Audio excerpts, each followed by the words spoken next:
មានអីផ្ដាំបញ្ញាទៅណៃកើតអូយកាក់ណៃកើខអត់ត្បងបន្លាទាំងមានអីអត់យល់ហ្មងហេនិយាយសារធ្វើ content នេះណាតាលុ sorry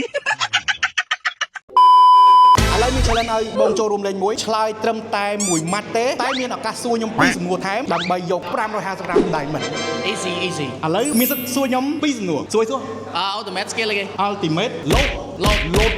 អត់ទៅនិយាយចំ ultimate load ផ្លាតស្គាល់ទី1ទី1ចាក់ទៅមុខទៀតបាទអំពីសំណួរហែហ្នឹងបាទ2សំណួរហើយណាគិតមើលឥឡូវខ្ញុំបង្ហើបបន្តិចអាវុធវាមាន2បាទអាវុធវាកាន់ដៃសំឡាពូ